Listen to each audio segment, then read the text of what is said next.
Hello again, here's your latest forecast brought to you by the Met Office. And I think for Scotland on Saturday, I think we'll see a lot of cloud once again, just like with much of the rest of the country. Any sunshine we do see will be most prevalent across eastern parts of the country. Now you can barely see Scotland underneath the chart for this afternoon.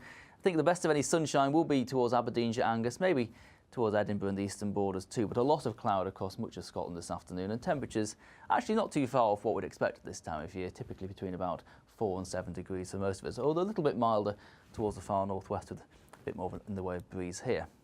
This breeze is all freshening ahead of this weather front coming in off the Atlantic, a fairly weak affair, but it will tend to thicken the cloud up further with some splashes of rain for initially northern and western Scotland, and then later in the night some of this spilling its way further south and east. Ahead of that, across eastern Scotland, under clear skies, we'll see a touch of frost, but as the skies cloud over more reliably from the west, so those temperatures should recover. So by the end of the night, most of us should be well above frost limits, 5 to 8 degrees to start our Sunday morning. So a fairly cloudy start for many of us, and I think the dampest weather will be across southern and eastern Scotland, where it will remain throughout most of the day. Meanwhile, further to the north, I think a better chance of seeing some brightness, some sunny spells coming through compared to what we saw on Saturday. Maybe the odd shower for Shetland, but a lot of dry weather nonetheless. In the south, compared to Saturday, I think temperatures will be up a notch, maybe 8 or 9 degrees for the central belt. Conversely, despite the sunshine further north, temperatures probably down a degree or two with that northerly breeze.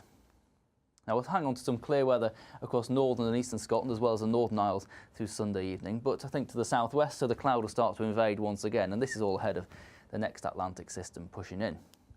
Now looking at the bigger picture for Sunday into the start of next week, you can see high pressure in charge across much of the UK, but its influence across Scotland tended to wane, all ahead of this rather deep, potent depression coming in off the Atlantic. So you'll see the tightly packed isobars on the chart, indicative of strong winds with a weather warning in force from Monday into Tuesday for the strength of the wind across northern and central Scotland. As the winds swing around to the northwest, as this system clears out towards the east, well, we'll start to tap into some colder air. So turning colder with quite a strong wind by the end of Monday. So for Monday then itself, I think a mild picture for many of us through the day. Temperatures back into double figures for some of us before things turn a bit colder later. There'll certainly be some rain or showers around, but a few sunny spells to be had in between. Of course, you can find out more details on the forecast for where you are by checking out the Met Office website. Have a good weekend.